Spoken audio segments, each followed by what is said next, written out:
नमस्कार। नमस्कार, आपका दिन शुभ हो, आपका दिन मंगलमय हो।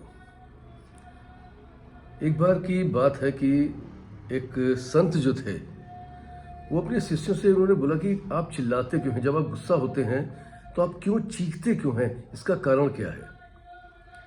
सारे शिष्यों ने जवाब देना शुरू किया। किसी ने कहा कि हम बहुत शांति अपनी खो देते हैं, इसलिए गुस्सा होना शुरू हो जाता है। किसी ने कुछ कहा, किसी ने कुछ कहा। अलग अलग तरीके से शिष्यों ने जवाब देना शुरू किया, लेकिन संत को पता नहीं क्यों कि किसी के भी जवाब से पूर्ण संतुष्टि नहीं मिली।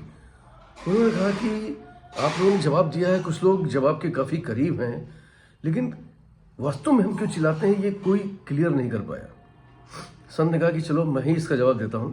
संत ने कहा कि हम इसलिए चिल्लाते हैं कि जब हम किसी से गुस्सा होते हैं तो मेरे दिलों की दूरियां बढ़ जाती हैं, और जब दिलों की दूरियां बढ़ जाती हैं तो हमारी आवाज़ उनके दिल तक पहुंचाने के लिए हमें तेज बोलना होता है, और दूरियां जितनी ज़्यादा बढ़ जाती हैं उतना ही ज़्यादा हम चीखना शुरू करते हैं, इसलिए हम चिल्लाते हैं।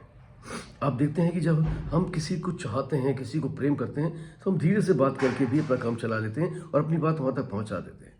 प्रेम अगर अत्यधिक प्रकट होता है तो हम बिल्कुल धीरे से बात करके, नज़दीक से बात करके भी अपनी बात वहाँ तक पहुँचा देते हैं।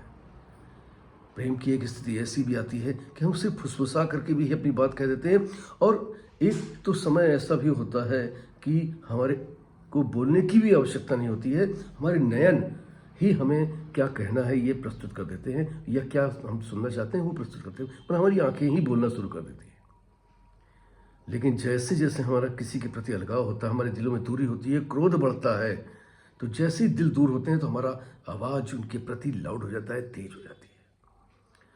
तो दोस्तों, लाइफ में कभी भी इतनी दूरियां ना बढ़ने दें या इतनी चिल्लाहट ना लाएं कि वो फिर वापस ना आ सके। दूरियां हमेशा इतनी रहनी चाहिए कि वापस आने का वक्त रहे, वापस आने की जगह रहे।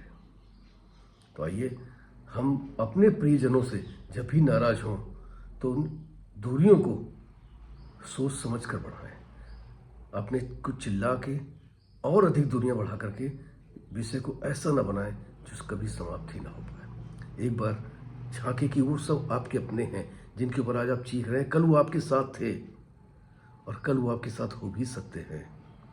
आज कोई गलती हो सकती है, छोटी छोटी तमाम गलतियां जीवन में होती रहती हैं, लेकिन उस किसी एक गलती के लिए पीछे किए गए बहुत सारे अच्छे कार्य या बहुत सारे एक दूसरे के किए गए सहयोग को हमको कभी नज़रअंदाज नहीं करना चाहिए। आज हमसे हो सकता है कि वो किसी बात उन्होंने गलत बोल दी हो या कभी कुछ हमसे कह दिया हो, लेकिन उसके पहले क्या उन्होंने कभी हमारे साथ असहयोग किया या कभी हमसे ऐसा बोला? इस पर भी मंथन और विचार जरूर करना चाहिए। Wish you all the best. Thank you very much everybody. I love you all. फिर मिलूंगा किसी प्यारी कहानी थर्ड सर आपका दोस्त पीयूष संजय।